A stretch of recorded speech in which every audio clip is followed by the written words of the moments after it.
আজকে একটা বিষয় নিয়ে কথা বলবো, যেটা এখন রাজনৈতিক অঙ্গনে অনেক বিতর্ক তৈরি করেছে। বিশেষ করে এনসিপি আর জুলাই আন্দোলনের সেই পুরনো সম্পর্ক নিয়ে। রাজনীতি কম, কথা বেশি।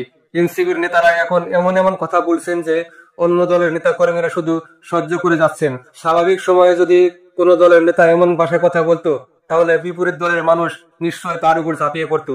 কিন্তু যেহেতু এই দলটা জুলাই আন্দোলনের নেতৃত্ব দেওয়া একটা অংশের দ্বারা তৈরি, তাই বাকিরা এখনো কিছুটা নীরবতা পালন করছেন। তবে এই নীরবতা চিরস্থায়ী হবে না, এটা বাস্তব। কয়েকদিন আগে নাহিদ ইসলাম একটা মন্তব্য করেছেন যে অনেক উপদেষ্টা নাকি পালানোর প্রস্তুতি নিচ্ছেন, মানে সেফ এক্সিটের জন্য সেট আপ দিচ্ছেন, আখের গোছাচ্ছেন। এমনকি কেউ কেউ অন্য দলের সাথেও হাত মিলিয়েছেন।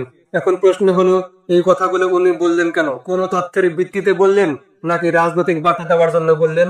এই বক্তব্যের পরে 5 জন উপদেষ্টা নাহিদের বিরুদ্ধে তীব্র প্রতিক্রিয়া জানিয়ে বলেছেন নাহিদকে প্রমাণ দিতে হবে কারা সেই উপদেষ্টা। আর একদিকে এনসিপি আবার জানালো তারা নাকি সেই তালিকা হাতে পেয়েছে। তাহলে প্রশ্ন আসে, হাতে দিল কারা? সরকারের ভেতর থেকে কেউ দিল, নাকি দিল্লি থেকে শেখ হাসিনা পাঠাইছে? আমরা জানি উপদেষ্টা আসিফ সরকারের ভিতর কনফ্লিক্ট রাখেন, মাহফুজের সাথেও কিছু কনফ্লিক্ট আছে। তাহলে কি এখান থেকে তালিকাটা বের হয়েছে? এনসিপি এখন বলছে যেসব উপদেষ্টা সেফ এক্সিটের চেষ্টা করছেন তাদের নাম জাতির সামনে প্রকাশ করা হবে। এখন জাতিও জানতে চায় তারা কারা। একজন নাম প্রকাশে অনিচ্ছুক নেতা বলেছেন কিছু দলীয় আজ্ঞাবহ ব্যক্তিকে উপদেষ্টা পরিষদে নেওয়া ভুল হয়েছে। কিন্তু প্রশ্ন হলো, তাহলে এনেছে কারা? তাদের তো এনসিবি এনেছে। এনসিবির কথা শুনলে ভালো, যেমন আসিফ, মাহফুজ, ওরা ঠিক আছে, কিন্তু বিএনপি বা জামাতের কারোর সাথে যোগাযোগ করলে সমস্যা। এটা বলে স্ট্যান্ডার্ডের কারণেই জনগণের মধ্যে রাজনীতিবিদদের প্রতি একটা নেতিবাচক ধারণা তৈরি হয়েছে। বাংলাদেশের মানুষ অনেক আশা করেছিল নতুন একটা রাজনৈতিক ধারা আসবে, যারা রাজনীতি করবে কিন্তু আদর্শ নিয়ে কথা বলবে। কিন্তু এখন এনসিপির ভাষা শুনলে মনে হয় গায়ের জোরে রাজনীতি করা ছাড়া আর কিছুই বোঝে না। ধানের শীষ বাদ দিয়ে দিতে হবে, পুড়িয়ে দিব, ছিঁড়ে ফেলে দেব, এই ধরনের ভাষা এখনো বিএনপি বা জামাতে ব্যবহার করে না। তাহলে নতুন দল হয়ে এমন গরম করা কথাবার্তা বলে কেন? প্রত্যন্ত অঞ্চলে এখন এনসিপির অস্তিত্ব খুঁজে পাওয়া যায় না।